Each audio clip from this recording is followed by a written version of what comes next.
Hi friends, I am advocate Jaya Shiva. आज का हमारा टॉपिक है roles and responsibilities of nominee. So we are understanding it in a better manner. First of all, I would like to understand the roles and responsibility of a nominee in a bank account wherein somebody has deposited some money or some movable or movable property. So, for an instance, according to section 45ZA, it states that the deposit of the deceased is to be returned to the nominee in the event of the death of the former. So, इसका मतलब ये है कि अगर जिस इंसान ने money deposit करी है, डिपॉजिटर जो है, उसकी डेथ हो जाती है तो बैंक की रिस्पॉन्सिबिलिटी बनती है कि वो सारा पैसा नॉमिनी को हैंड ओवर कर दे। और जो नॉमिनी है वो ऐसे एक्ट करता है, उसके राइट्स जो हैं उस अमाउंट पर वैसे ही होते हैं जैसे कि जो डिपॉजिटर के होते अगर वो होता। ठीक है, बट इसमें अगर हम आगे बढ़ें तो अगर हम लाहौर हाई कोर्ट की जजमेंट देख लें, Hardayal Devi Datta versus Janki Das and another, उसमें यह बताया हुआ था कि nomination would not amount to a will और गिफ्ट और trust in favour of the nominee. The nominee would only get the right to receive the amount and he holds the amount for the benefits of the heirs. इसका मतलब ये है कि जो अगर कोई किसी को नॉमिनी बना देता है तो उसमें उसका वो जो नॉमिनेशन है वो it is not equivalent to will, gift और ट्रस्ट. वो सिर्फ एक नॉमिनी जो है उसके ऊपर एक रिस्पॉन्सिबिलिटी हैंड ओवर कर देता है कि वो प्रॉपर्टी रिसीव कर सकता है, बट उसको उस प्रॉपर्टी को लीगल हैंड्स में डिस्ट्रीब्यूट करना नॉमिनी की रिस्पॉन्सिबिलिटी हो जाती है. एक और जजमेंट है Chandrasekaran Nair versus union of India.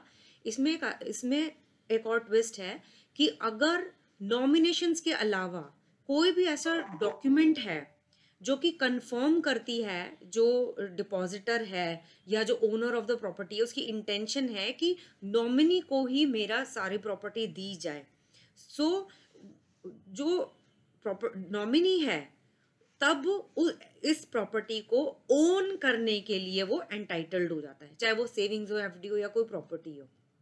ठीक है, तब वो उसका रोल ट्रस्टी की तरह नहीं होता, वो लीगल हायर की तरह बन जाता है. ठीक है, तो वो खुद ही उसका लीगल हायर नहीं, वो उसका ओनर बन जाता है जैसे कि वो विल या गिफ्ट डीड में होता. ठीक है, तो अगर नॉमिनेशन के साथ साथ कोई एक डॉक्यूमेंट है ये कंफर्म कर रही है डिपॉजिटर या जो ओनर है उसकी इंटेंशन को कि नॉमिनी के नाम पर मेरी सारी प्रॉपर्टी ट्रांसफर की जाए और मैं चाहता हूं कि वो अल्टीमेट ओनर हो, तो ऐसे में नॉमिनी एक ट्रस्टी नहीं होता, वो अल्टीमेट ओनर हो जाता है प्रॉपर्टी का. ठीक है, नेक्स्ट है Shrimati Bharati Phulki and another versus Shrimati Kamala Bala Das and anothers. So ये कलकत्ता हाई कोर्ट का केस लॉ है जिसमें ये बोला गया है कि surviving member or the nominee has the right to withdraw the money from the accounts in which the money has been deposited, but that does not mean that the nominee or the member of the joint account holder of the account has the absolute right to take money as his own. So इसमें भी यही बताया हुआ है कि जो nominee है वो एक ट्रस्टी है, उसकी रिस्पॉन्सिबिलिटी होती है कि वो मनी को डिस्ट्रीब्यूट करे लीगल हायर्स में. ठीक है, बजाय कि उस मनी को अपना एज एन ओनर लेने के.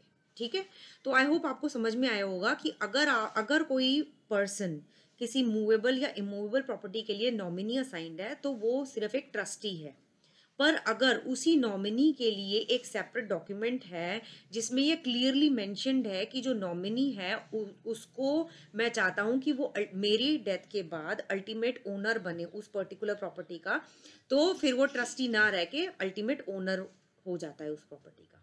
तो आई होप ये वीडियो आपको हेल्पफुल रहा होगा. अगर आपको कोई भी क्वेश्चंस हैं तो प्लीज़ मेरे से कमेंट बॉक्स में ज़रूर पूछिए. अगर आपको लगता है कि ये वीडियो किसी को हेल्पफुल होगा तो प्लीज़ उसके साथ ज़रूर शेयर कीजिए. And thank you so much for your time. Stay healthy, stay safe. Thank you so much.